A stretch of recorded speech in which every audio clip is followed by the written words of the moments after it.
An SOS letter, not in a bottle but in a package of Halloween decorations, traveled 5,000 miles from a Chinese labor camp to the USA, drawing international attention.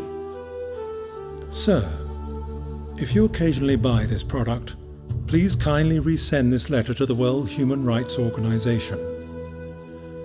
Thousands of people here who are under the persecution of the Chinese Communist Party's government will thank and remember you forever. I was shocked at first that they were able to sneak this letter out. In labor camp, they forced us to work overtime to produce military cloth and export goods. China's booming economy continues to increase through the use of slave labor. If I have choices, I really don't think I want to buy those products because it could be made with blood. To the internet and Googled the name of the labor camp, and what seemed to be what they were saying in the letter was true. Yeah, I was saddened. I had some knowledge of the way things were in China, but to really have it brought to my attention like that, it made me sad that people are treated that way. People who work here suffer punishment, 1 to 3 years on average, but without court sentence.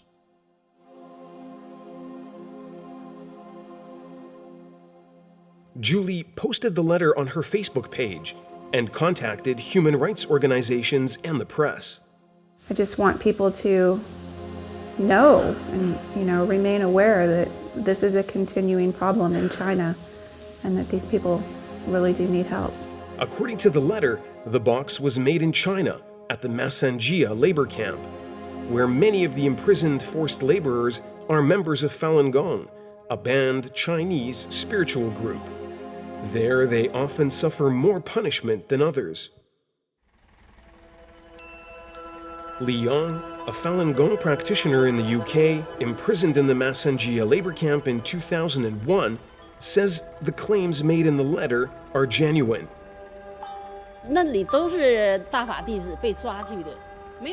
Around 1,000 inmates were imprisoned there.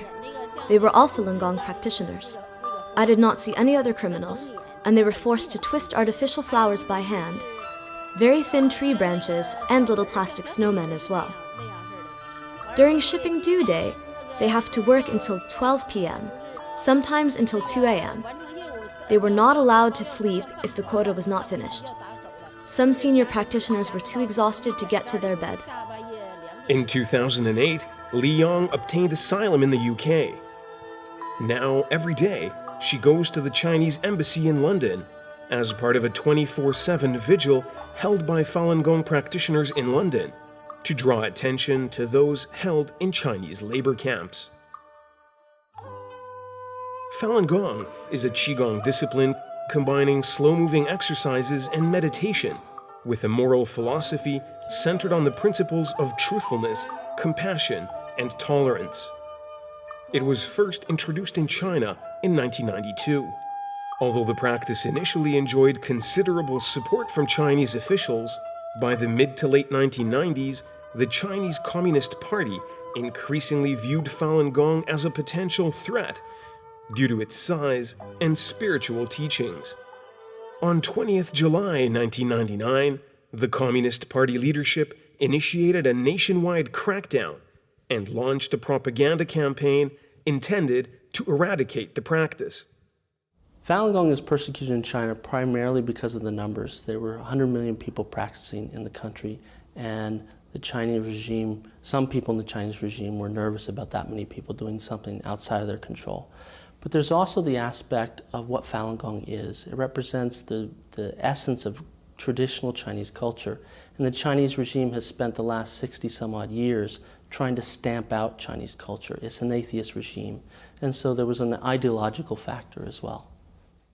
The government decided to frame Falun Gong as an enemy. Some of the most obvious ones are that it had become already larger than the Chinese Communist Party in terms of its membership. Those sorts of issues. And I think those are true. And I think from a Marxist perspective, seeing the spread of Falun Gong through the different class levels and occupations, rural, urban, and all the way up to the Chinese Communist Party itself was terrifying. This is the way Marxism is supposed to spread, not Falun Gong. So from their perspective, that was something terrifying. Ethan Gutman, an investigative journalist and the author of the book Losing the New China, carried out many years of observation and research on Falun Gong. Now, I don't doubt that the Falun Gong values are quite real, and they're quite attractive. They actually represent a whole side of China which has been completely suppressed for many years. It's a side of China that most Westerners never see. It may say, Falun Gong says, well, we're not political. Well, no, it's not. But the point is, everything in China must be subordinate to the political in the Chinese Communist Party's mind. It must be either harmless and innocent and frivolous, or it must be, if it is to have any seriousness, then it must be subordinate. Human Rights Watch and other foreign observers estimate that since 1999, hundreds of thousands and perhaps millions of Falun Gong practitioners have been detained in re-education through labor camps, prisons, and detention facilities. Adherents in detention are subject to forced labor, psychiatric abuse, torture, and other coercive methods of thought reform at the hands of the Chinese authorities, sometimes resulting in death. In some facilities, Falun Gong practitioners were the substantial majority of detainees. I estimate that probably up to 500,000 Falun Gong are in the Laogai system right now. These are enormous numbers, but that's also because the Laogai system itself has been underestimated grossly by the West, and by Amnesty International and by many other groups that ought to know better.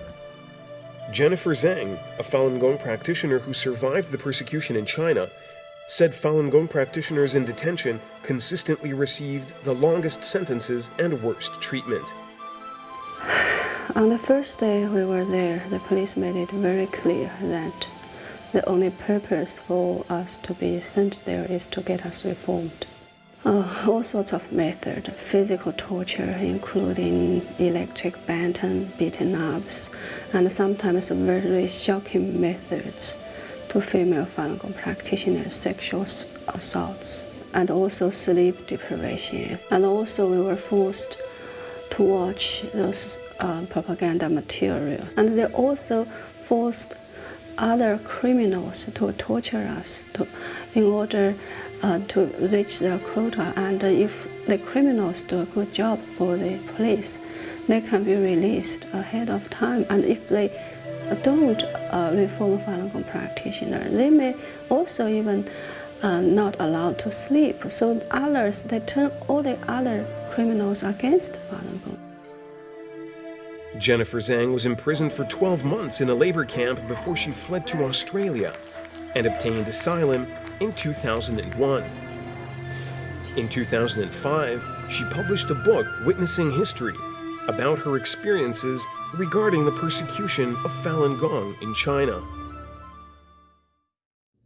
China's re-education through labor is a system of punishment that allows for detention without trial.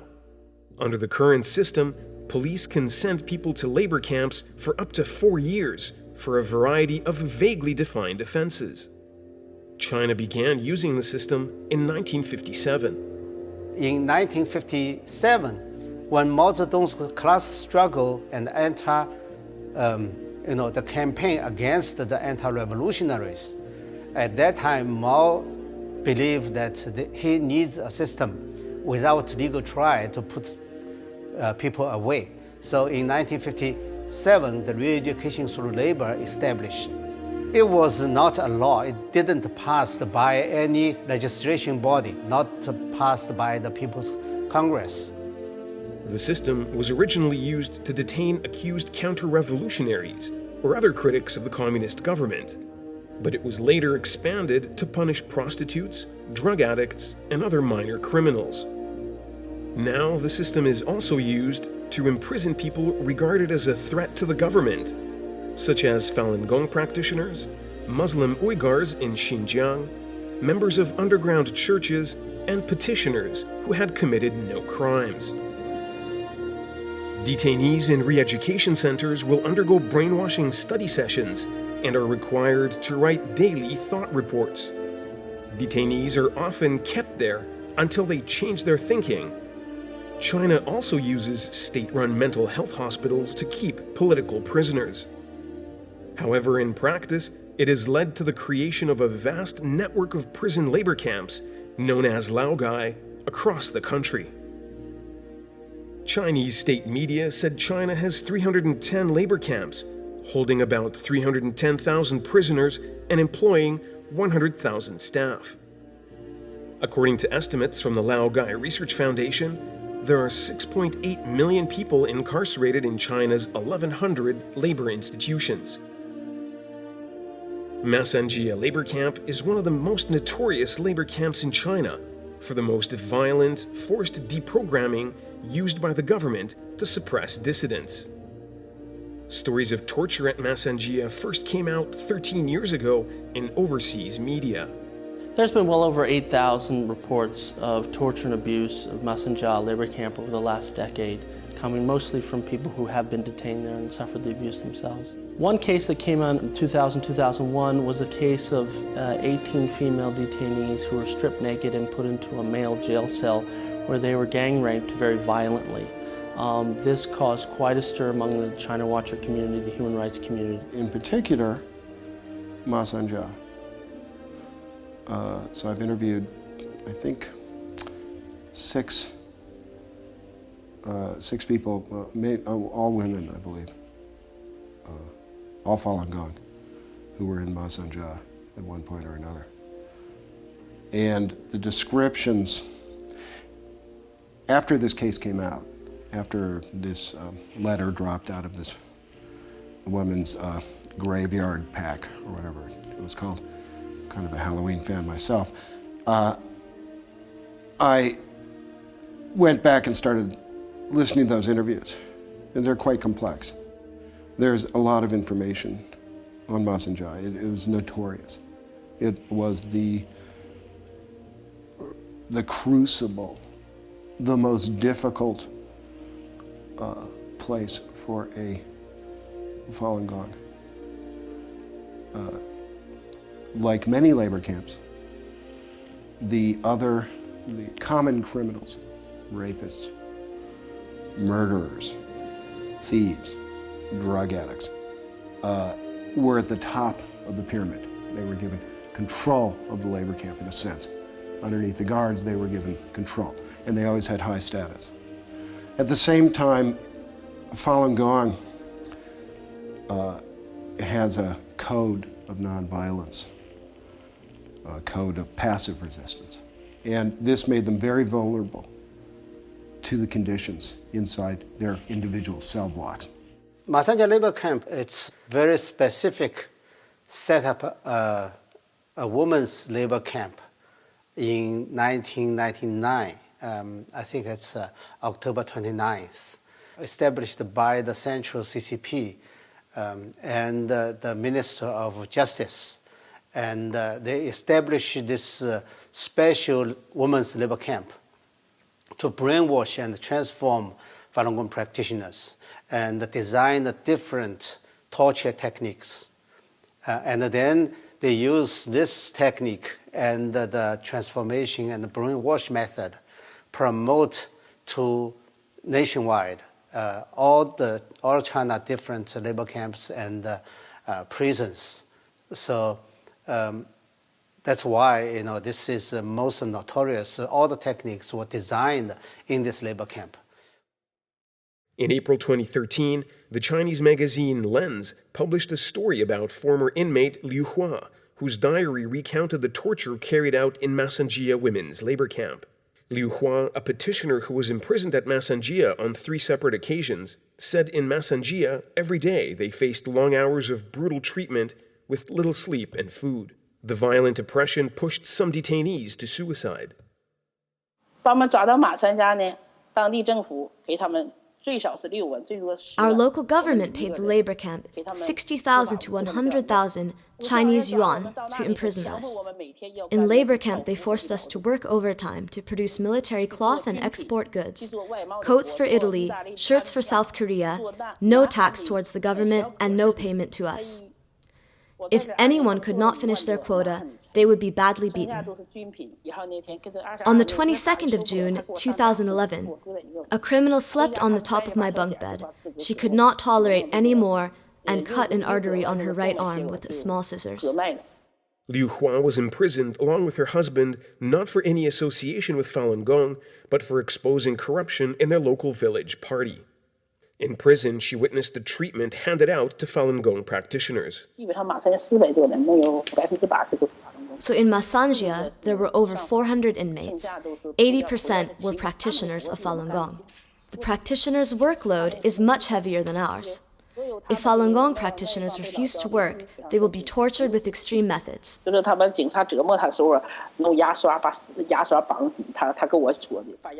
Falun Gong practitioner told me the police bundled 4 toothbrushes together and turned it around inside her private parts to torture her. The head of labor camp told me there are 36 different torture methods in Masanjia. If we don't follow their order, they will apply any of them to us. Liu Hua also said because there's no legal process in operation, the term of their detention could be shortened by paying money. Sometimes, if order quotas were too large to finish in time, Masanjia would buy inmates from other camps. The head of our squad told me that if we pay between 80,000 to 120,000 yuan, we can be released right away. There is no serial number on our labor camp release form. For such a report to be published in a mainland Chinese magazine is rare. It shocked China, and the story quickly spread around the world before it was censored by the authorities and covered up. Shortly thereafter, the Chinese government ordered to stop all republication and reporting on the issue. After 10 days of a so-called investigation, the authorities in Liaoning, where the labor camp is located, denied the claims made in the Lens report. Liu Hua said that no representatives of the authorities have ever asked her and other victims, but harassed and threatened them not to say anything. Members of this investigation team actually are those people responsible for what happened in Masanjia. The Re-Education Through Labor Bureau, the head of this bureau was former Masanjia labor campus head. The same person investigates himself. There won't be any results. So the results they published denied all the accusation is predictable.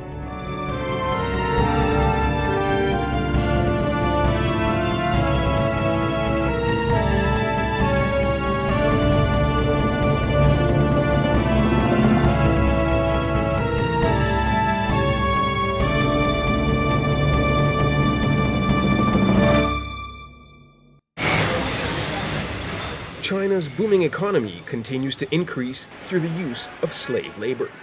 Inmates are used to produce cheap commodities, which, although officially prohibited to go for export, are often indistinguishable from factory goods and continue to find their way into the global market.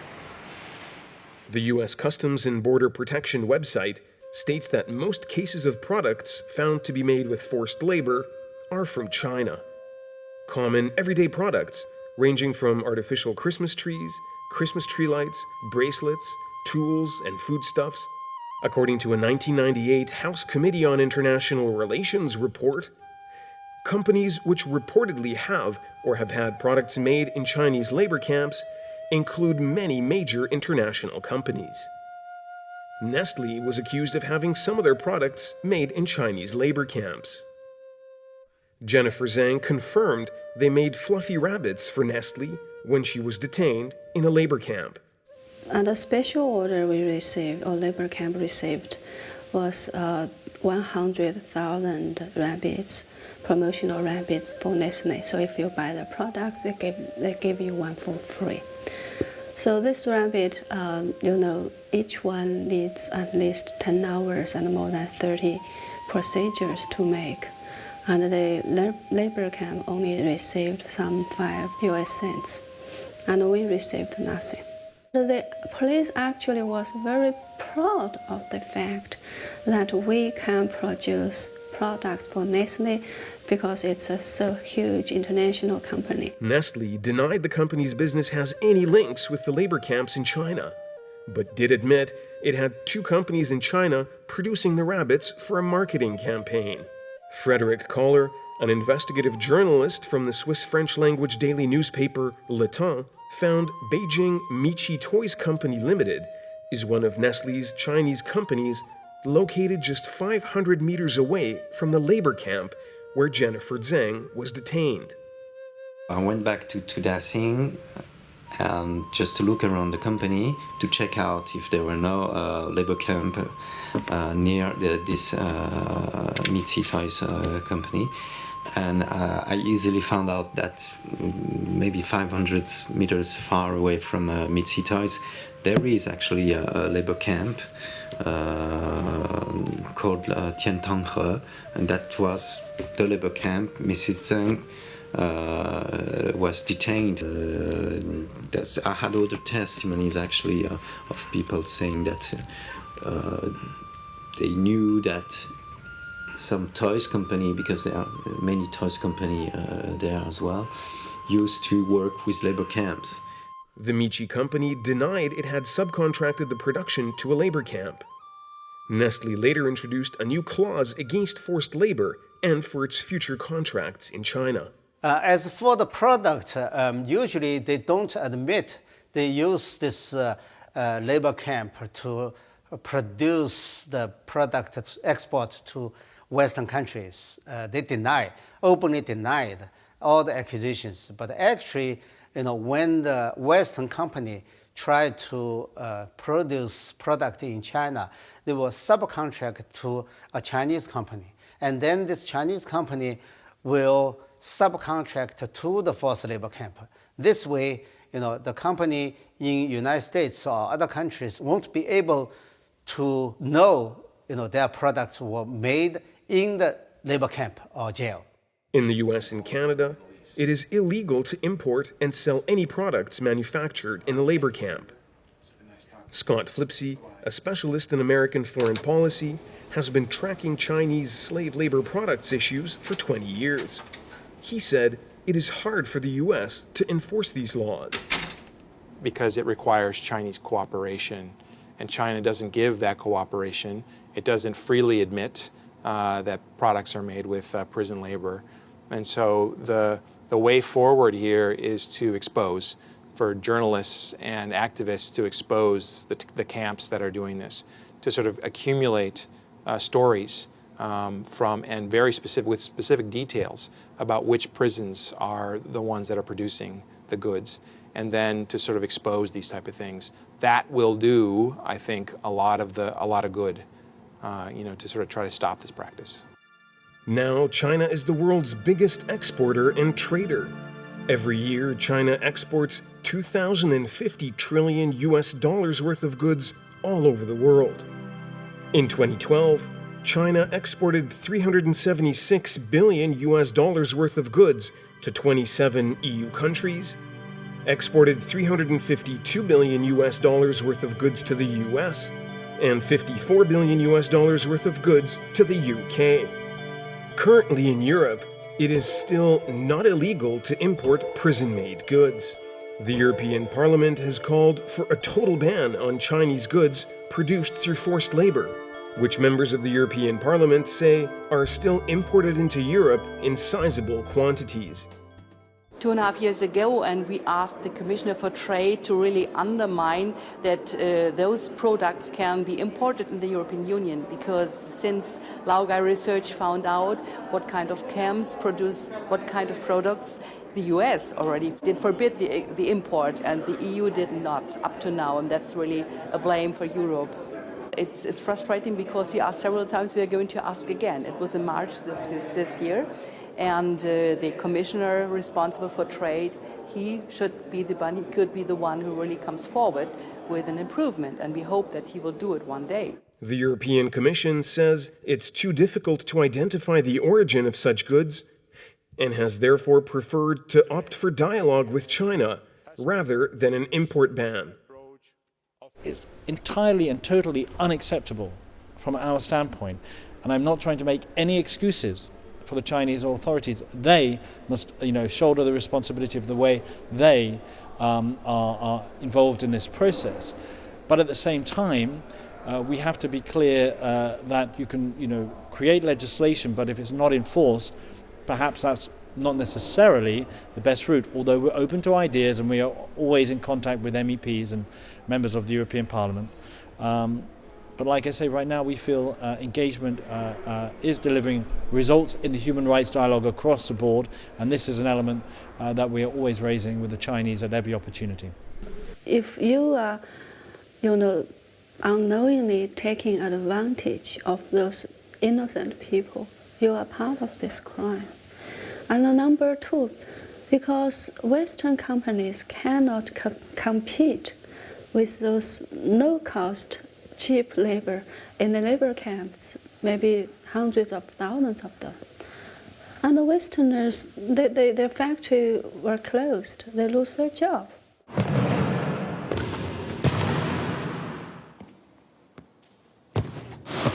Tony Caldera's cushion business has been ruined by cheap Chinese imports. Today, his Merseyside factory stands deserted. It's just hard to believe that this used to be full. It was a hive of activity. There was hundreds of people working here. They all had jobs for life. We were the #1 cushion maker, probably in Europe. It was all made here. Everything was made in England, and life was great, and we were all happy. All of a sudden, China's come along, and we just can't compete anymore. I've got no choice. I've got to go to China. I've got to try and make it work over there. Otherwise, that's it. It's finished.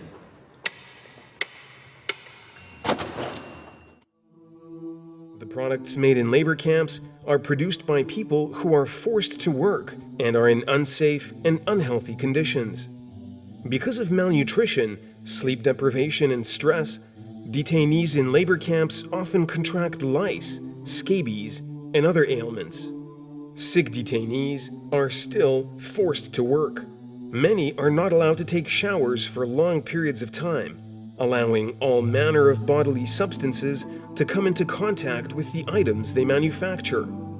These products are then shipped all over the world.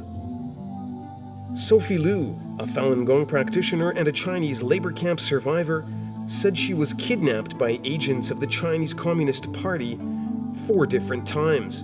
She was forced to endure 3 horrifying years inside of a Chinese labor camp, producing chopsticks and cotton swabs in very dirty conditions. We worked there for 21 hours a day. The chopsticks just put on the ground. The prisoner worked too long. The hands got hurt, bleeding, but they had to work. The chopsticks was very dirty. I stayed there for 30 days, but we never took a shower. It's July in Beijing. It's very, very hot. They said it's for exporting. There is water there. It's sanitized, but it's very, very dirty. So I said to them, we can't do that. It will hurt people. Then they beat me. Sophie Liu was granted asylum and now lives in the US. If I have choices, I really don't think I want to buy those products because it could be made with blood and tears by those innocent people in the labor camp. Why can they be so cheap? You really don't know, and they work 2 days without being paid any money. Julie Keith took the box and letter to the U.S. Immigration and Customs Enforcement's Homeland Security investigations. The Homeland Security Office of Public Affairs confirmed that the case is being looked into. In June 2013, The New York Times reported they had found the man who wrote the letter and tucked it into the box of Halloween decorations that was found by Julie Keith. According to the New York Times, the 47-year-old former inmate was detained at the Massanjia labor camp for his faith in Falun Gong. He wrote 20 similar letters over 2 years and hid them inside products he believed were to be shipped to the West. He was released from the labor camp in 2010. The article says the man's account of life in the camp matched those of other inmates who say they produced the same Halloween-themed items. For Julie Keith, the news came with a feeling of relief. Well, it made me very happy to know that, that he was safe and alive, because I did receive quite a bit of criticism, like, how dare I bring this, letter to the public now. Now these people in this labor camp will all be persecuted and executed,